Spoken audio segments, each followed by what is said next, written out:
मुंबई एक ऐसा शहर जो कभी सोता नहीं, जिसकी रफ्तार इतनी तेज है कि इंसान अपनी परछाई भी पीछे छोड़ देता है। जहां एक तरफ सपनों का समंदर है तो दूसरी तरफ खौफ की लहरें। आज जिस मुंबई की चमक दमक दुनिया भर को खींच लाती है, एक वक्त ऐसा भी था जब इस रोशनी के नीचे अंधेरे का एक अलग ही साम्राज्य पल रहा था। एक ऐसा दौर जब बंदूक की आवाजें समंदर की लहरों से टकराती थीं और डर हवा में घुला रहता था। लेकिन उसी दौर में एक नाम था जो सबसे अलग था। वो न गोली चलाता था, न किसी की जान लेता था, न जुबान ऊंची करता था, न कभी किसी गरीब को तकलीफ देता था। फिर भी उसका नाम सुनते ही बड़े बड़े गैंगस्टर तक सांसें रोक लेते थे। करीम लाला, वरदराजन मुदलियार और यहां तक कि दाऊद इब्राहिम सब उसकी इजाजत के बिना कुछ नहीं करते थे। यह समंदर मेरा है और जो इसमें उतरेगा उसे पहले मुझसे मिलना होगा।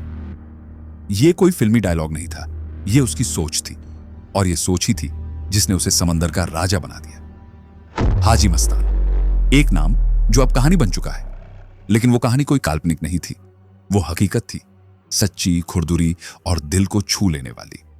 वो बच्चा जो 1935 में तमिलनाडु के एक छोटे से गांव में पैदा हुआ था, जिसकी मां ने उसके पांव में कभी जूते नहीं देखे, जिसकी झोली में स्कूल की किताबें नहीं, भूख के सवाल थे। सिर्फ 8 साल की उम्र में वो अपने अब्बा के साथ मुंबई चला आया, यहां जहां सपनों की कीमत खून से चुकानी पड़ती थी। दिन में पंचर बनाता था, रात में बोरी ढोता था। एक वक्त की रोटी भी नसीब नहीं होती थी, लेकिन उसकी आंखों में एक आग थी। वो आग जो जलती थी कुछ बनने की, कुछ कर गुजरने की। वक्त ने उसे तोड़ा, लेकिन उसने हार नहीं मानी। धीरे धीरे वो बंदरगाह के धंधे में आया। पहले छोटा मोटा काम, फिर बड़ा खेल। समंदर के रास्ते सोना, चांदी, रेडियो, टीवी, जो देश में बैन था वो सब वो ले आता। लेकिन एक लाइन खींच ली थी उसने, ड्रग्स नहीं, शराब नहीं, हथियार नहीं, इंसानियत को छूने वाला कोई धंधा नहीं करेगा। उसका अपना तरीका था, तहजीब वाला क्राइम। सूट बूट पहनकर चलता था, गाड़ी रोल्स रॉयस होती थी, सिगार हमेशा उंगलियों में और नजरें समंदर की लहरों पर। उसका बंगला मालाबार हिल पर था, आलीशान जैसे किसी नवाब का महल। वहीं बैठकर वो शहर की नब्ज पकड़ लेता था। यहां से जो जहाज जाता है उसमें क्या है मुझे पता होता है। वो अकड़कर नहीं कहता था, बस मुस्कुराकर इतना बोलता और सामने वाला समझ जाता कि खेल खत्म। बॉलीवुड उसके दरवाजे पर खड़ा था, बड़े बड़े फिल्म स्टार उसके मेहमान थे और नेता, वो तो उसके साथ बैठकर चाय पीते थे। उसकी स्टाइल इतनी लाजवाब थी कि दीवार में अमिताभ बच्चन और once upon a time in Mumbai में अजय देवगन का किरदार उसी से प्रेरित था। लेकिन इसके पीछे जो दर्द छिपा था वो बहुत गहरा था। उसने अपने बचपन को मिटते देखा था, मां की आंखों में खाली थाली का इंतजार देखा था।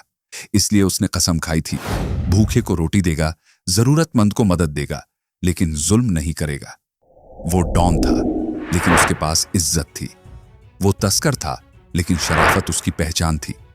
उसने कभी अपने हाथों से खून नहीं बहाया, लेकिन उसका नाम सुनते ही खून जम जाता था। हाजी मस्तान, वो नाम जो आज भी मुंबई की गलियों में फुसफुसाहट बनकर गूंजता है, क्योंकि उसने डर से नहीं, अपने उसूलों से राज किया था। और जब कोई पूछता है मुंबई अंडरवर्ल्ड की शुरुआत कहां से हुई, तो जवाब एक ही होता है, जहां से हाजी मस्तान खड़ा हुआ था। दिल से निकली थी उसकी कहानी और सीधी जाकर दिल में उतर गई, क्योंकि वो डॉन था, लेकिन इंसान पहले था। बचपन में जब किसी बच्चे से पूछा जाता है कि बड़ा होकर क्या बनना है, तो कोई कहता है डॉक्टर, कोई इंजीनियर। लेकिन मस्तान हैदर मिर्जा ने बचपन में शायद कभी ख्वाब देखना ही नहीं सीखा था। वजह, वो पैदा ही ऐसी गरीबी में हुआ था जहां सपनों की जगह पेट भरने की चिंता सबसे बड़ी चीज होती है। 1 मार्च 1926 को तमिलनाडु के कड़लोर जिले के एक छोटे से गांव में उसका जन्म हुआ। उसका परिवार गरीब किसानों में से था। घर में जमीन तो थी, लेकिन इतनी कम कि उस पर खून पसीना बहाने के बाद भी 2 वक्त की रोटी पूरी नहीं होती थी। हालात ऐसे थे कि कई बार रात को भूखे पेट सोना पड़ता था। ये सब देखकर उसके अब्बा ने फैसला किया कि अब गांव में रहकर कुछ नहीं होगा। 1934 में जब मस्तान सिर्फ 8 साल का था, तब उसके पिता उसे लेकर बॉम्बे आ गए, वो शहर जिसे लोग सपनों का शहर कहते हैं। लेकिन मस्तान के लिए वो शहर बस एक और लड़ाई लेकर आया था। बॉम्बे आकर उसके अब्बा ने कई छोटे मोटे काम किए, लेकिन कुछ खास कमाई नहीं हुई। फिर उन्होंने क्रॉफर्ड मार्केट में एक छोटी सी साइकिल रिपेयरिंग की दुकान खोल ली। मस्तान भी उसी दुकान पर बैठने लगा। कई बार लोग सोचते हैं कि बच्चा पढ़ लिख कर कुछ बड़ा करेगा, लेकिन मस्तान की किस्मत में स्कूल की पढ़ाई नहीं थी। उसके हिस्से में तो टायर की हवा भरना, चेन कसना और ग्राहकों की डांट सुनना ही आया। लेकिन उस दुकान के पीछे की बिल्डिंग्स कुछ और ही कहानी कहती थी। ऊंची ऊंची इमारतें और उनमें रहने वाले लोग बड़ी बड़ी गाड़ियों में आते जाते थे। मस्तान हर बार उनको देखता और मन ही मन सोचता, एक दिन मेरे पास भी ऐसी गाड़ी होगी और वो बिल्डिंग, हाँ, उसमें भी मेरा एक फ्लैट जरूर होगा। वो सपने देखता तो था, लेकिन फिर सामने दुकान की हकीकत उसे ठंडी सांस लेने पर मजबूर कर देती। 10 साल ऐसे ही बीत गए। रोज वही दुकान, वही पसीना, वही हालात। पैसे इतने नहीं होते थे कि खुद की जरूरतें पूरी कर सके, ऊपर से गांव में रहने वाले परिवार को भी मदद भेजनी पड़ती थी। देश तब अंग्रेजों के कब्जे में था, लेकिन आजादी की चिंगारी अब लपट बनने लगी थी। बॉम्बे के रास्तों पर भी कुछ नया पक रहा था। लोग गांव देहात से इस शहर की तरफ दौड़ रहे थे, रोजगार की तलाश में, रोटी की आस में। बॉम्बे बदल रहा था, देश बदल रहा था, पर मस्तान की जिंदगी वहीं अटकी थी, साइकिल की दुकान पर जंग लगी चेन की तरह। मगर इन सालों में उसने कुछ अच्छे दोस्त बना लिए थे, वो दोस्त जो अब उसकी जिंदगी की दिशा बदलने वाले थे। एक दिन उसके दोस्त ने कहा, अबे मस्तान, तू कब तक इस दुकान पर बैठेगा? चल हमारे साथ पोर्ट पर, वहां कोली बन जा, अच्छी कमाई है। मस्तान ने पहले तो मना कर दिया, बोला, अबे छोड़ यार, मैं क्या बंदरगाह पे बोरे उठाऊंगा? मगर दोस्त ने फिर कहा, सोच ले, यहां कुछ नहीं बदलेगा, वहां कम से कम जेब में पैसा तो आएगा। थोड़े सोच विचार के बाद मस्तान तैयार हो गया। उसके बाद शुरू हुआ एक नया सफर। मस्तान बॉम्बे डॉक्स पर कोली बन गया, यानी वो आदमी जो बंदरगाह पर जहाजों से सामान उतारने और चढ़ाने का काम करता है। काम भारी था, बदन थक जाता था, लेकिन वहां पैसा भी अच्छा था और नए लोग भी मिले। धीरे धीरे उसे वहां काम करने में मजा आने लगा, लेकिन जहां पैसे हैं वहां डर भी होता है। उस वक्त वहां एक गुंडा राज करता था, नाम था शेर खान पठान। वो कोलियों से जबरन हफ्ता वसूलता था और अगर कोई मना कर दे तो उसके गुंडे उसे बीच बाजार में पीटते थे। हर किसी को डर था उससे, लेकिन मस्तान अलग मिट्टी का बना था। एक दिन शेर खान के गुंडे उसके एक साथी को पीट रहे थे। मस्तान ने देखा तो उसका खून खौल उठा। उसने पास खड़े दोस्त से कहा, अबे ये आदमी खुद को क्या समझता है, हर हफ्ते पैसे दो वरना मार खाओ। दोस्त बोला, मस्तान चुप रह, वो शेर खान है, उसके सामने कोई नहीं बोलता। मस्तान की आंखों में एक अलग ही रोशनी थी। उसने कहा, तो फिर आज से एक बंदा ऐसा होगा जो बोलेगा। और वहीं से मस्तान की कहानी एक मोड़ लेती है। अब वो सिर्फ एक मेहनतकश लड़का नहीं था, अब वो बनने वाला था बॉम्बे के अंडरवर्ल्ड का वो नाम, जो आने वाले वक्त में सिर्फ पैसे से नहीं, इज्जत और उसूलों से राज करेगा। ये कहानी है एक गरीब किसान के बेटे की, जिसने तकलीफों से लड़ते लड़ते वक्त को मोड़ना सीख लिया, जिसने बॉम्बे की गलियों से चलकर समंदर की लहरों पर अपना नाम लिख दिया, जिसने कभी किसी से जुल्म नहीं किया, लेकिन कभी जुल्म सहा भी नहीं, और जिसने शेर खान को नहीं, किस्मत को हरा दिया, क्योंकि वो मस्तान था, हाजी मस्तान। अगली बार जब शेर खान अपने गुंडों के साथ हफ्ता वसूलने आया तो उसे झटका लगा। उसकी तय की हुई लाइन के 10 कुली नदारद थे। उसने आसपास देखा, कुछ समझने की कोशिश की, तभी पीछे से मस्तान की आवाज आई, शेर खान, आज तेरा खेल खत्म। इतना सुनते ही मस्तान अपने 10 साथियों के साथ सामने आ गया। कोई डंडा लिए था, कोई लोहे की छड़। अगले कुछ ही पलों में मस्तान और उसके लोगों ने शेर खान और उसके गुंडों की वो धुनाई की कि सबकी हालत खराब हो गई। शेर खान जैसे तैसे जान बचाकर वहां से भागा और कसम खा ली कि अब कुलियों के इलाके में कभी कदम नहीं रखेगा। उस दिन के बाद मस्तान सिर्फ एक कुली नहीं रहा, अब वो सबका लीडर बन चुका था। उसके नाम का असर ऐसा था कि बॉम्बे के डॉक्स पर अब उसका सिक्का चलने लगा। एक दिन जब मस्तान आराम से चाय पी रहा था, उसके दोस्त ने कहा, मस्तान भाई, एक काम है, थोड़ा रिस्क है, लेकिन पैसे इतने मिलेंगे कि गरीबी दोबारा मुंह नहीं दिखाएगी। मस्तान ने सिर झुकाकर पूछा, कैसा काम? स्मगलिंग। दोस्त ने फुसफुसाते हुए जवाब दिया। फिर उसने समझाया, फॉरेन से जो सामान आता है ना, गोल्ड, घड़ियां, रेडियो, कैमरे, इन सब पर सरकार टैक्स इतना वसूलती है कि लोग इन्हें चोरी छुपे मंगवाते हैं। तुझे बस इतना करना है कि ये सामान कपड़ों में छुपाकर बाहर निकाल दे, बदले में हिस्सा मिलेगा। मस्तान कुछ देर सोचता रहा, फिर बोला, चल ये भी देख लेते हैं। बस फिर क्या था, मस्तान ने धीरे धीरे अपना नेटवर्क बढ़ाना शुरू किया। वो उन लोगों से मिलने लगा जो हज करके सऊदी अरब से लौटते थे और अपने साथ इलेक्ट्रॉनिक आइटम्स या गोल्ड के बिस्किट छुपा कर लाते थे। मस्तान उन्हें सुरक्षित पोर्ट से बाहर निकालने में मदद करता और उसका हिस्सा अलग। यहीं से उसके दिन बदलने शुरू हुए। कुछ ही समय बाद एक दिन उसकी मुलाकात हुई शेख मोहम्मद अल गालिब से, जो सऊदी अरब का एक नामी स्मगलर था। वो अरब से सस्ता गोल्ड खरीदता और भारत में ऊंचे दामों पर बेचता, लेकिन उसे भारत में भरोसेमंद आदमी चाहिए था और उसकी ये तलाश मस्तान पर आकर खत्म हुई। गालिब ने मस्तान से कहा, अगर तू मेरा माल सही सलामत निकाल दे तो दोनों की किस्मत बदल जाएगी। मस्तान ने आंखों में आत्मविश्वास भरकर जवाब दिया, आपका माल अब मेरा जिम्मा है। और मस्तान ने किया भी वैसा ही। 2 बार लगातार उसने शेख का कीमती कंसाइनमेंट इतनी सफाई से पोर्ट से बाहर निकाला कि कस्टम अफसरों को भनक तक नहीं लगी। अब मस्तान पर सिर्फ डॉक वालों या कुलियों का नहीं, इंटरनेशनल स्मगलर्स का भी भरोसा बनने लगा था। हाजी मस्तान अब सिर्फ सामान निकालने वाला नहीं रहा था, वो अब हिस्सेदार बनने की ओर बढ़ रहा था। मोहम्मद अल गालिब ने मस्तान को हर कंसाइनमेंट से 10% का हिस्सा देना शुरू कर दिया। काम चलता गया और दोनों का पैसा बढ़ता गया। इसी बीच मस्तान ने गालिब से स्मगलिंग की बारीकियां भी सीख लीं। किस अफसर को कितना देना है, किस वक्त माल निकालना है और कहां गलती नहीं होनी चाहिए। सब कुछ एकदम प्लान के मुताबिक चल रहा था। लेकिन फिर एक दिन ऐसा आया जिसने दोनों की जिंदगी हिला दी। गालिब सऊदी से एक बड़ा कंसाइनमेंट लेकर बॉम्बे के बंदरगाह पहुंचा। कुछ ही माल मस्तान को हैंडओवर कर पाया था कि तभी चारों तरफ से पुलिस ने घेर लिया। सायरन, गाड़ियों की चिल्लपों और अफसरों के बूटों की धमक से माहौल दहल गया। लेकिन मस्तान तेज था, बहुत तेज। वो वहां से शेख का सारा सोना लेकर गायब हो गया।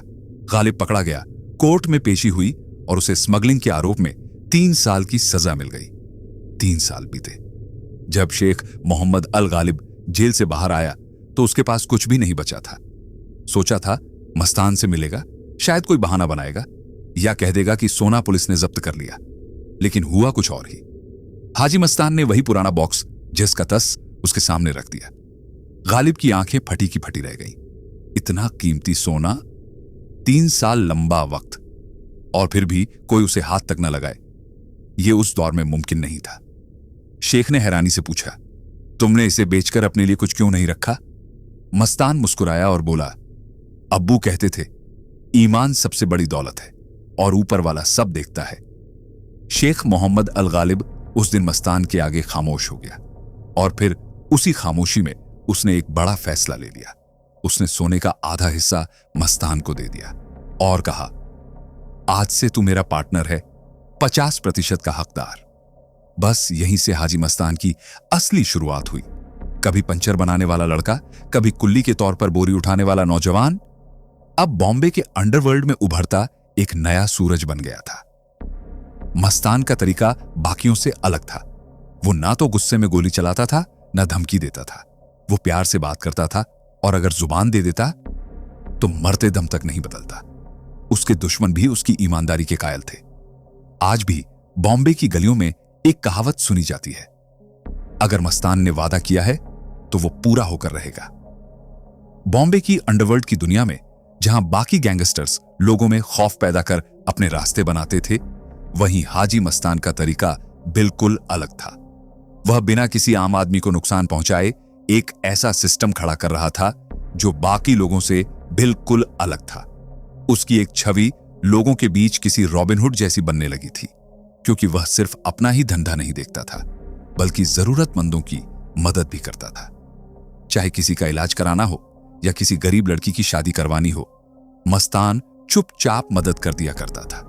सन 1956 की बात है। हाजी मस्तान की मुलाकात दमन के कुख्यात डॉन सुकुर नारायण बखिया से हुई। बखिया अपने भाई राज नारायण के साथ मिलकर मुंबई से लेकर दमन तक स्मगलिंग का बड़ा नेटवर्क चलाता था, और जब मस्तान की उससे जान पहचान हुई तो उसने मौके की नजाकत को समझते हुए उनसे दोस्ती कर ली। इस दोस्ती का मस्तान ने पूरा फायदा भी उठाया। बखिया के जरिए उसने अपनी पकड़ और भी मजबूत कर ली। सिस्टम कुछ यूं बना था कि दुबई से जो तस्करी का सामान आता वो दमन में उतरता था और अदन से आने वाला माल सीधे मुंबई पोर्ट पर।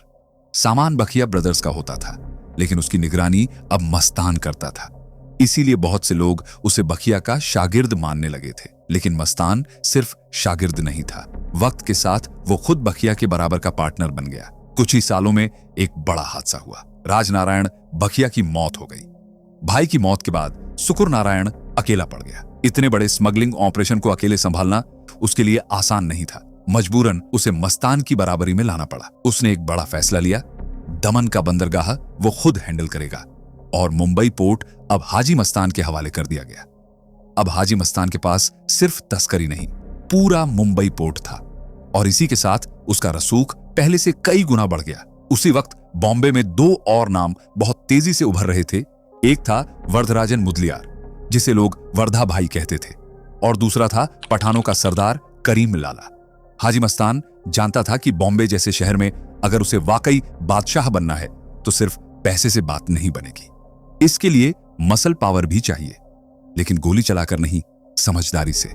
उसे यह भी समझ आ गया था कि लड़ाई में समय बर्बाद करने के बजाय अगर वो इन दोनों से हाथ मिला ले तो पूरा शहर उसके कदमों में होगा। और यहीं से उसकी सोच दिखती है। वो असली गैंगस्टर कम और डिप्लोमेट ज्यादा था। वरदराजन भी मस्तान की तरह तमिलनाडु से ही ताल्लुक रखता था। इस वजह से दोनों के बीच एक अलग ही जुड़ाव था। उनकी पहली मुलाकात भी काफी दिलचस्प रही। एक बार की बात है, पुलिस ने वरदराजन को कस्टम डॉक एरिया से एंटीना चुराने के आरोप में पकड़ लिया था। हाजी मस्तान को जब यह पता चला तो उसने अपने सोर्सेज लगाकर वरदराजन को छुड़वाया। वर्धा भाई ने जेल से बाहर आते ही हाजी मस्तान से कहा, तुमने मेरे लिए जो किया है वो मैं कभी नहीं भूलूंगा। तमिलनाडु वाले भाई को तमिलनाडु वाले भाई ने ही बचाया है। उस दिन के बाद से दोनों के बीच सिर्फ साझेदारी नहीं बल्कि गहरी दोस्ती भी बन गई। इधर मस्तान ने करीम लाला से भी बातचीत शुरू की। लाला पहले पठानों का सरदार था और अपने लोगों में उसका बहुत दबदबा था।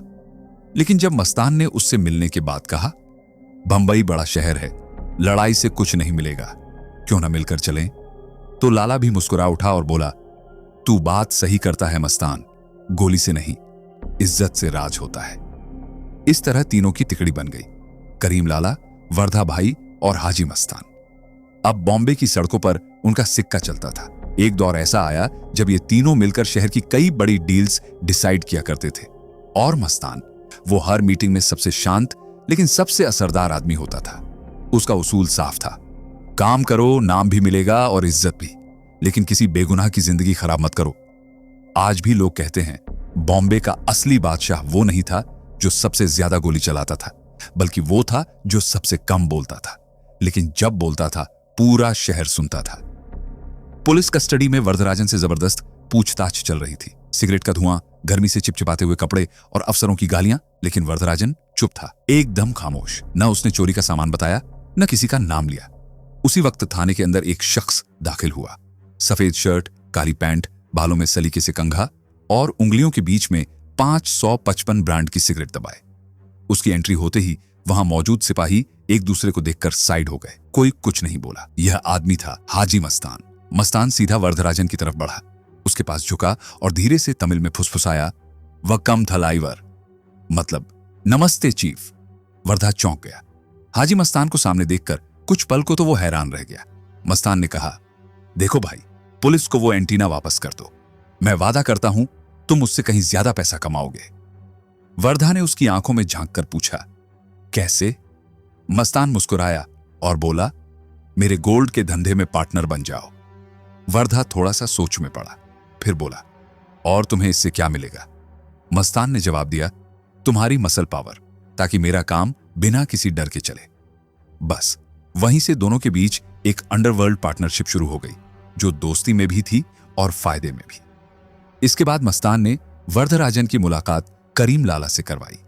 तीनों ने एक ऐसा सिस्टम खड़ा किया जिसमें बॉम्बे का हर कोना बंट गया। South and west Bombay Mastan के अंडर था, सेंट्रल बॉम्बे वरदराजन और करीम लाला के कंट्रोल में। तीनों का यह अंडरवर्ल्ड गठबंधन ऐसा था कि सालों तक कोई हिला नहीं पाया। फिर जब वरदराजन की मौत हुई तो मस्तान ने एक प्राइवेट चार्टर्ड प्लेन हायर किया ताकि उसका अंतिम संस्कार मुंबई में सम्मान के साथ हो सके। जहां मस्तान गोल्ड दुबई से इंडिया ला रहा था, वहीं भारत से वो चांदी फॉरेन में स्मगल करता था। उसकी चांदी इतनी फाइन क्वालिटी की होती थी कि लोग उसे मस्तान की चांदी कहने लगे थे। उसने इसी तस्करी के धंधे से करोड़ों की कमाई की, लेकिन खास बात यह कि कभी अपने हाथों से किसी का खून नहीं किया, और यही उसे बाकियों से अलग बनाता था। आज जिसके पास खुद की साइकिल नहीं थी, वो अब इतनी गाड़ियों का मालिक था कि खुद भूल जाता कौन सी कब ली थी।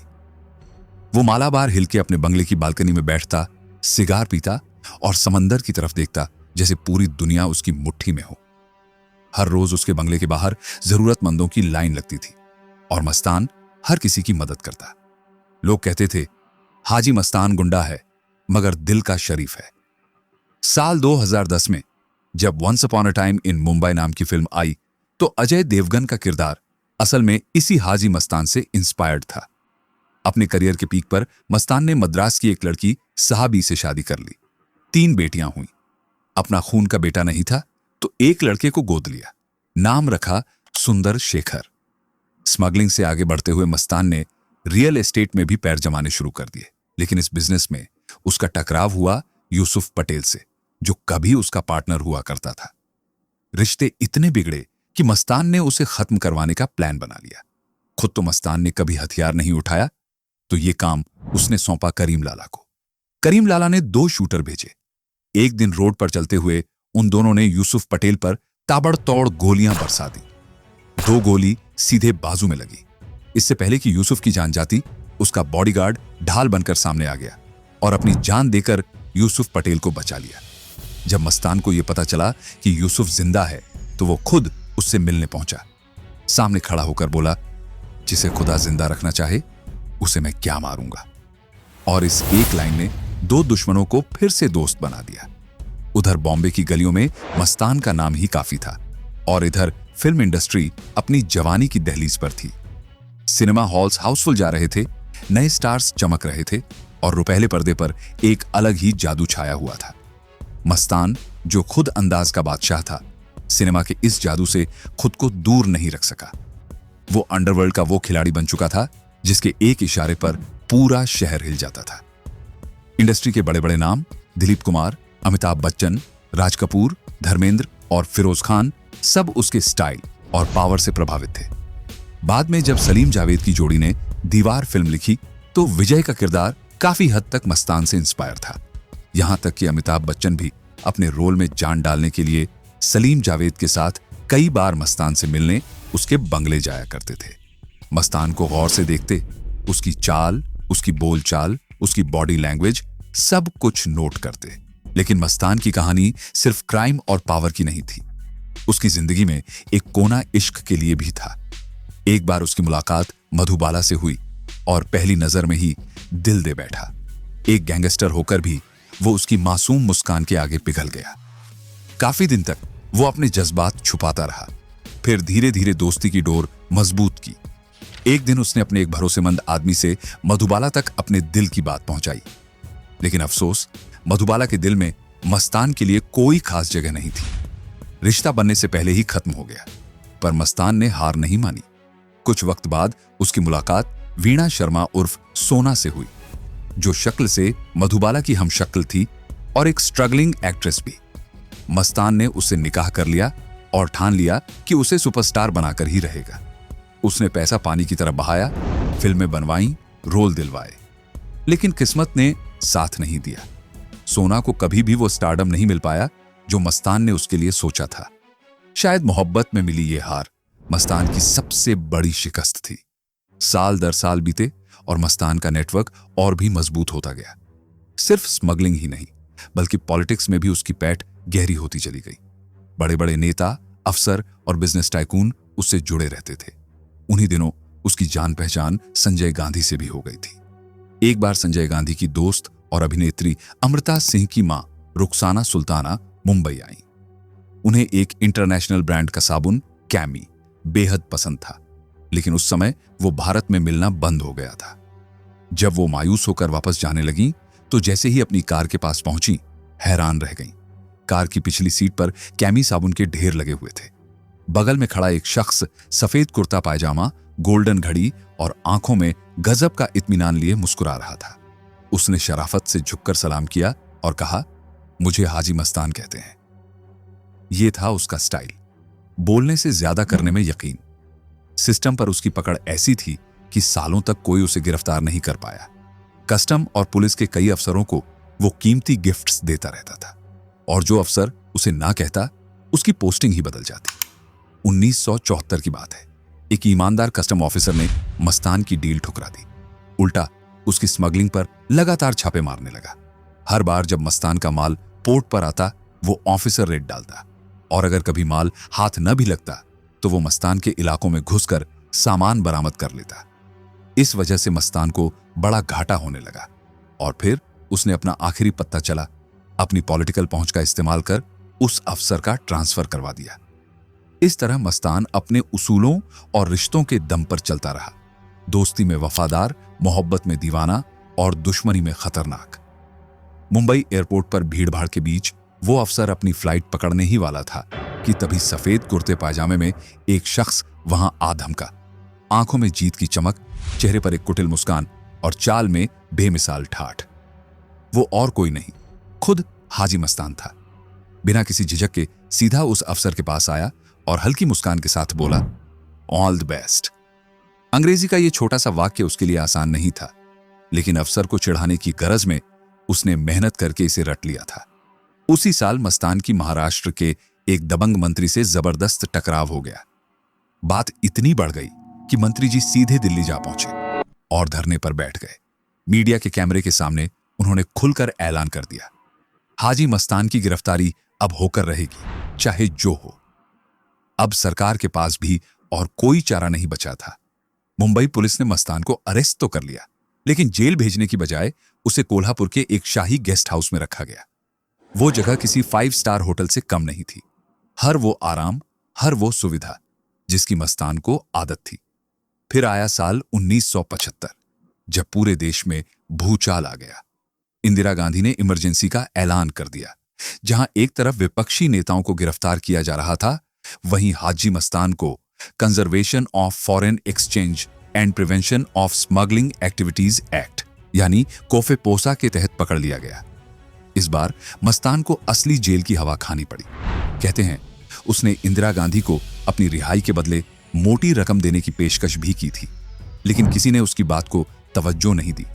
18 महीनों तक उसे जेल में रहना पड़ा। इसी जेल में मस्तान की मुलाकात एक ऐसे शख्स से हुई जिसने उसकी सोच को झकझोर दिया, जयप्रकाश नारायण। लोग उन्हें प्यार से जेपी कहते थे। उनके पास ना दौलत थी, ना सत्ता की भूख, लेकिन फिर भी उनके एक इशारे पर हजारों लोग जान देने को तैयार रहते थे। मस्तान पहली बार किसी इंसान की शख्सियत के सामने खुद को छोटा महसूस कर रहा था।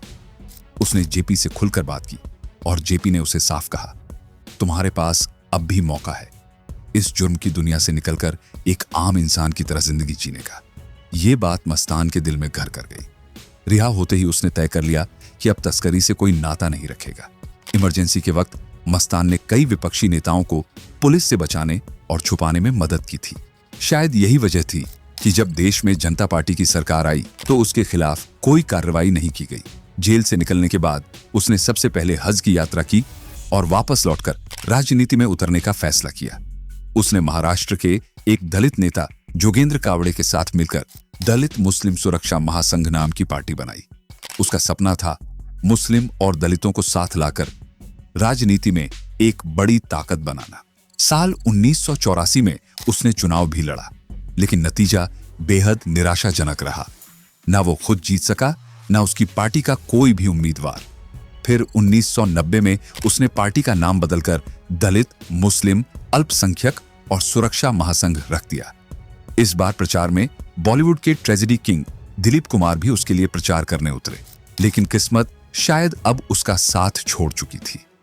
जो हाजी मस्तान कभी अंडरवर्ल्ड का बादशाह हुआ करता था, वो राजनीति में बुरी तरह हार गया। उसे कभी भी चुनाव में जीत का स्वाद चखने को नहीं मिला, लेकिन उसका असर कहीं ना कहीं दिखा। ऐसा माना जाता है कि उसने ही चुनावों में भारी पैसा बहाने की शुरुआत की थी और फिर यही चलन बन गया। उस दौर में हाजी मस्तान जिस महिला पर सबसे ज्यादा भरोसा करता था वो थी जेनाबाई दारूवाली। वह उसे बहन मानता था और हर मुश्किल में उसकी सलाह लिया करता था।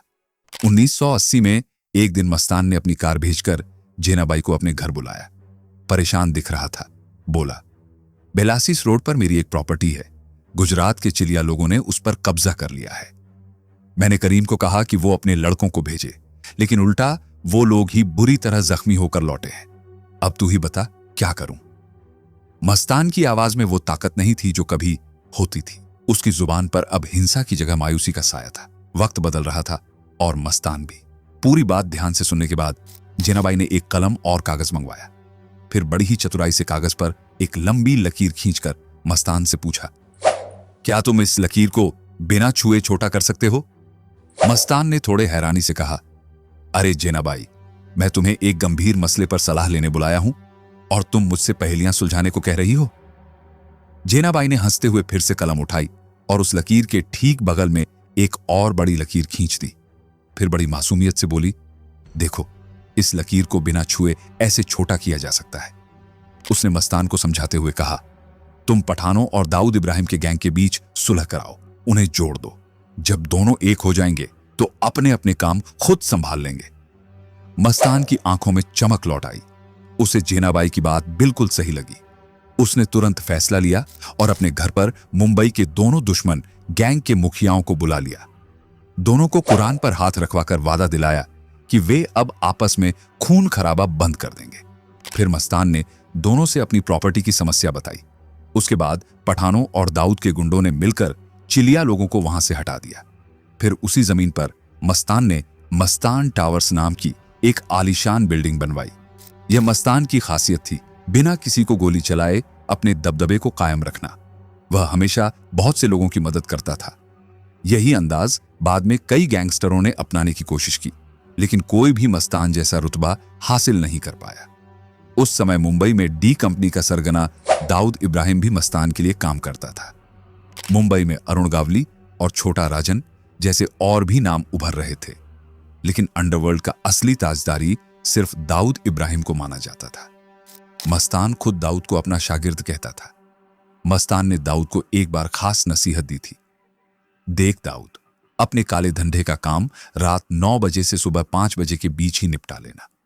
तब लोग अपने घरों में होते हैं, इसलिए पुलिस बीच में नहीं टोक पाएगी। हाजी मस्तान ने अपनी पूरी जिंदगी इसी तरह बिना आम लोगों को नुकसान पहुंचाए अपना कारोबार चलाया। खास बात यह थी कि उसने कभी ड्रग्स, शराब या हथियारों की तस्करी में हाथ नहीं डाला था। उसका मकसद सिर्फ अपनी दुनिया में नाम कमाना और मजबूती से टिके रहना था। हाजी मस्तान की कहानी सिर्फ एक अंडरवर्ल्ड डॉन की नहीं थी, बल्कि एक ऐसे इंसान की थी जिसने अपनी दुनिया खुद बनाई, अपनी लड़ाई खुद लड़ी और उस लड़ाई में कई बार हार भी मानी। उसने जो रास्ता चुना वो आसान नहीं था, पर उसने कभी अपने उसूल नहीं छोड़े।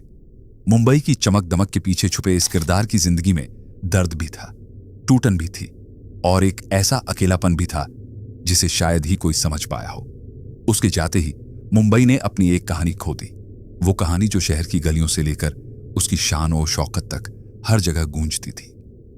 आज जब हम उसकी बातें करते हैं तो बस एक नाम नहीं, एक एहसास जागता है, उस जज्बे का, उस जुनून का और उस इंसानियत का जो हाजी मस्तान के दिल में बसी थी।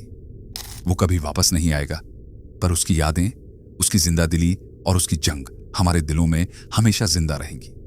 आखिरकार यह भी सच है कि चाहे दुनिया कितनी भी बेरहम हो, एक इंसान का असर उसकी मौत के बाद भी हमेशा अमिट रहता है। हाजी मस्तान की यह विरासत, उसके सपनों और उसके संघर्ष की गाथा हमें यह याद दिलाती है कि इंसान चाहे जितनी भी मुश्किलों से गुजरे, उसकी कहानी कभी खत्म नहीं होती।